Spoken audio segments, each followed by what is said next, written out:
Bhutan is a landlocked nation in South Asia that is situated in the eastern Himalayas and is formally known as the Kingdom of Bhutan. You'll be astounded to learn all the amazing facts about Bhutan that exist today. And to begin with, Bhutan has a distinct past. It has never been subject to foreign rule or colonization. Oral histories from both outside and inside Bhutan claim that Tibetans brought Buddhism to the country for the first time in the 7th century. This spiritual tradition grew stronger over time, particularly in the 9th century when unrest in Tibet drove many monks to Bhutan for safety. The way that relationships are approached in Bhutanese culture is among its most unexpected features. It is culturally acceptable for married women to have relationships with other men in some parts of Bhutan. In contrast to many other societies, this practice is deeply ingrained in the national traditions of the nation. Bhutan's marriage culture, which has its roots in its rich history, is an enthralling fusion of traditional customs and contemporary influences. Known for its unusual traditions in the past, such as early marriages, arranged marriages, polygamy, and polyandry, the nation started enforcing more stringent laws in the 1990s after it opened up to international trade. Nowadays, it is illegal for men to marry someone they did not choose, and they're allowed to have up to 3 wives. Previously permitted to have multiple husbands, women are now only allowed to have one. Certain customs are still followed in isolated areas. It is still considered honorable to marry cousins in order to maintain family unity and legacy. Property in eastern Bhutan, especially in the Brakpa community, is inherited by the eldest daughter rather than the son. After marriage, men frequently relocate to their spouses' homes because they think daughters will take care of their parents, while sons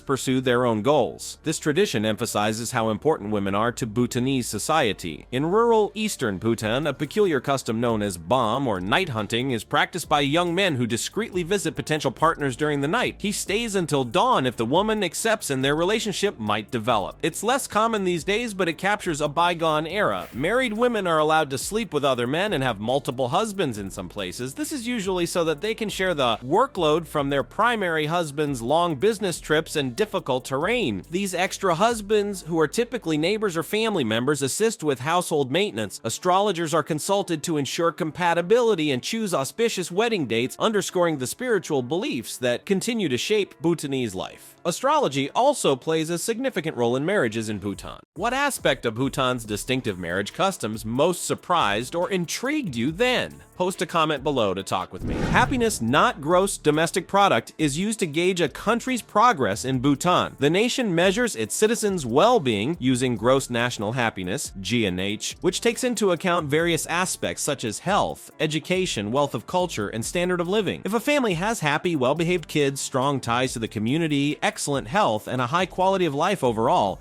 they can score highly on GNH even if they are not wealthy. Since July 18, 2008, Bhutan's constitution has included the GNH index, making it the first nation to put happiness ahead of economic growth. The people of Bhutan, who lead a modest lifestyle but are deeply connected to nature and happy with what they have earned Bhutan the title of the happiest country in the world for 2022. With a GDP of $2.6 billion and a per capita income of $3,389, Bhutan ranked near the top of the happiness index scale with a score of 0.78. Strong social security policies and acceptance are both contributing factors to this high level of happiness. Over time, Bhutan has improved literacy and health outcomes by providing free healthcare and education even in remote areas. Fundamental component of GNH is community vitality, which emphasizes social support, safety, and community involvement. The integration of mental health into the healthcare system lowers stigma and offers assistance. There are very few beggars, and the government helps the landless build homes.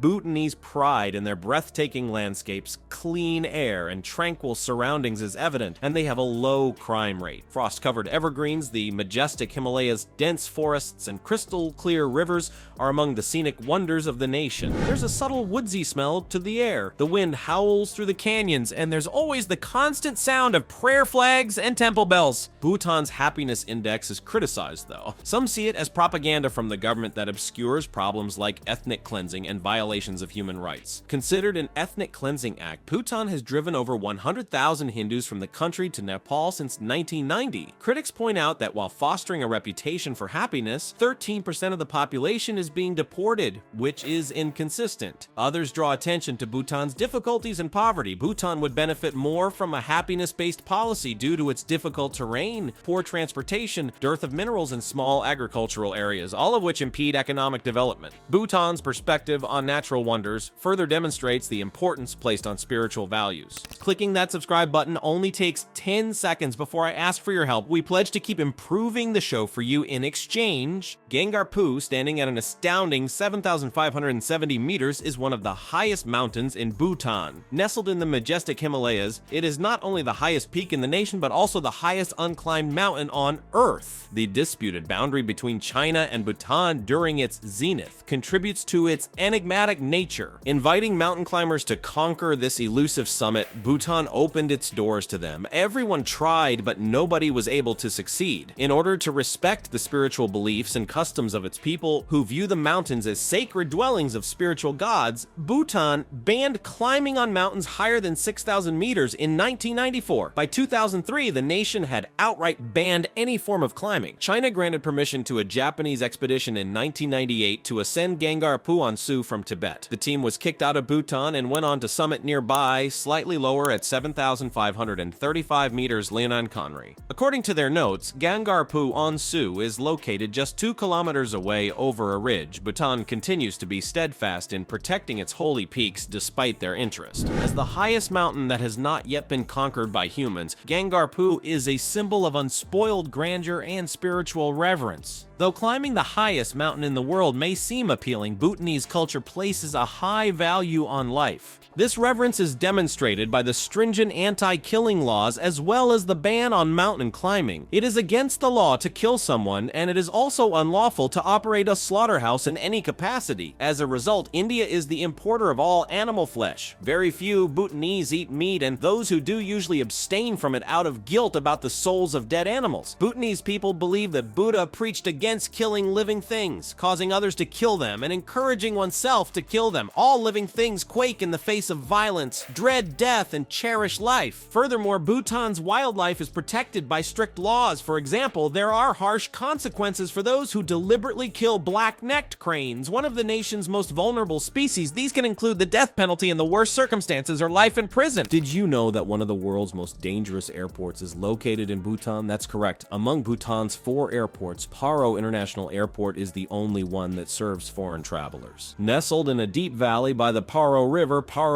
International Airport is encircled by peaks rising to a height of 5,500 meters. This is one of the hardest airports to land at because of the strong updrafts caused by these high peaks. Actually, there are only 8 certified pilots in the world who can land here. Only during the day and in clear weather conditions are flights to and from Paro permitted due to the runway's narrow length and the challenging terrain. Your heart may race when you fly into Bhutan, but it will undoubtedly be an amazing experience. You'll be treated to breathtaking views of the majestic Himalayas and the quaint Kingdom of Bhutan as your plane descends. Once you safely land, you will still need to travel 50 kilometers through the Paro Valley and the Thimphu River to get to the center of the capital city of Bhutan. Bhutan was ruled by the Wangchuck royal family until 2008. Recognizing the difficulties of the modern world, His Majesty King Jigme Singye Wangchuck took the unprecedented decision to move the nation toward democracy. There have only been a few instances in history of a king voluntarily abdicating without being forced to do so by force of arms or conflict. Like Thailand, Bhutan is currently a constitutional monarchy with a distinctive style of Buddhist democracy. The capital, Thimphu, is the center of one of the nation's 20 districts. Situated on the Wang River Valley's western bank, Thimphu is one of the world's 5 highest capital cities, rising to a height of more than 2,000 meters. With a population of roughly 114,000 and a land area of 26 square kilometers, it is also the largest city in Bhutan. Though it may not be as ostentatious as other global capitals, Thimphu has distinctive architectural and cultural elements. The lack of traffic lights is one of its most endearing features. Rather, the police control traffic, which gives the city a unique feel. Bhutan, a country never subjugated by another, has a distinct past molded by fortitude and spirituality. Even though there aren't many early records left, evidence from stone tools and a fire in Punakha in 1827 points to possible habitation as early as 2000. The 7th century saw the arrival of Buddhism brought by Tibetan monks, particularly in the 9th century when unrest in Tibet forced many monks to flee to Bhutan. The religion flourished. Originally divided into political factions, Bhutan unified in 1616 under Wangchuck by defending against Tibetan incursions, he helped to create a unique cultural identity. Bhutan's mountainous terrain and astute leadership prevented even a Tibetan invasion supported by Mongolia in 1714. Following the British Empire's victory in 1864, Bhutan was forced to cede 20% of its territory, bringing Western influence with it. In 1910, Bhutan's independence was guaranteed by the treaty with British India, which also ended Tibetan influence and provided protection from Chinese threats. In return, Bhutan received British advice on international relations. Bhutan signed a treaty of friendship in 1949, allowing India to direct Bhutan's foreign policy following India's independence in 1947. By admitting Bangladesh as an independent nation, signing a new trade agreement in 1972, and becoming a member of the UN in 1971, Bhutan demonstrated its independence. The Treaty of Friendship between Bhutan and India was renegotiated in 2007, giving Bhutan complete authority over its foreign policy and arms imports. Since Bhutan lacks a standing army of its own, India supports Bhutan economically and militarily. As a result, India and Bhutan continue to have a close relationship today.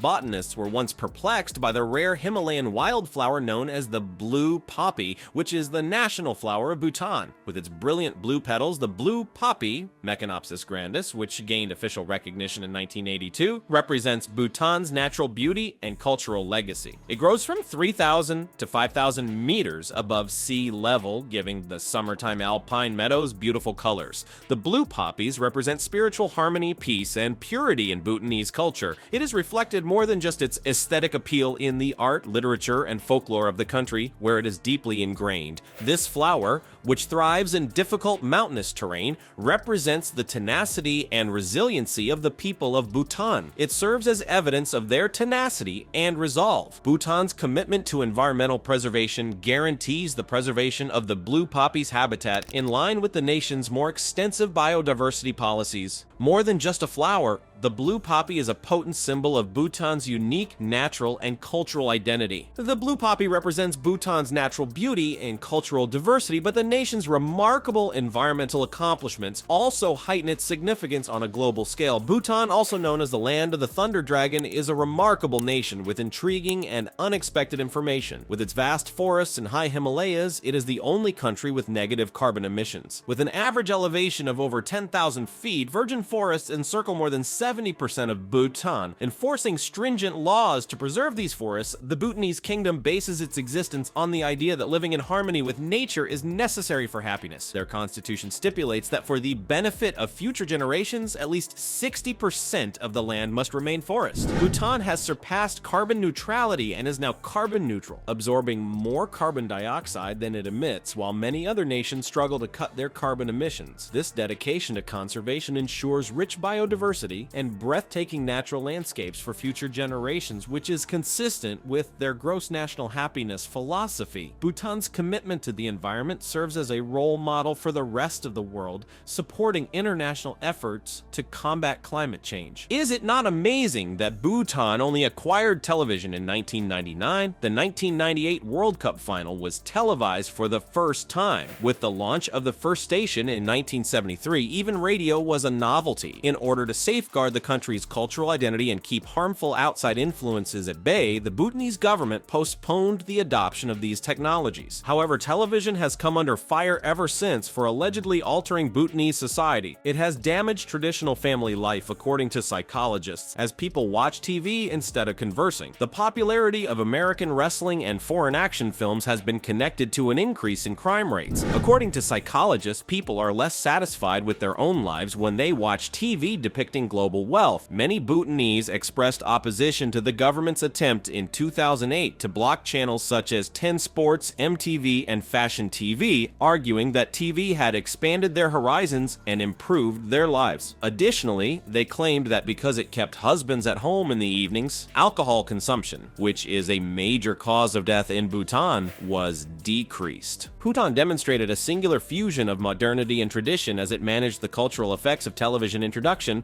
while preserving its rich heritage of customs and symbols meant to ward off evil spirits. The customs and rituals of Bhutanese culture are richly intertwined with regional folklore folklore, and Tibetan Buddhism. The paintings of phallic symbols, which are thought to offer protection and good fortune, are among the most intriguing. These vibrant paintings span from pastel pink to bright yellow. In conclusion, Bhutan's history of resiliency, adaptation, and cultural preservation, from its early Buddhist roots to its current constitutional monarchy, is a remarkable tale. The introduction of Buddhism in the 7th century laid the groundwork for Bhutan's distinct cultural identity, which it has resolutely upheld in the face of invasions, colonial forces, and outside influences. Bhutan has continued to be a shining example of innovation and tradition, from coming together under the Wangchuck dynasty to negotiating contemporary diplomatic relations and environmental preservation. The national flower of Bhutan, the blue poppy, is a stunning representation of the land's natural beauty and spiritual harmony, as well as the resiliency and kinship between the people and their surroundings.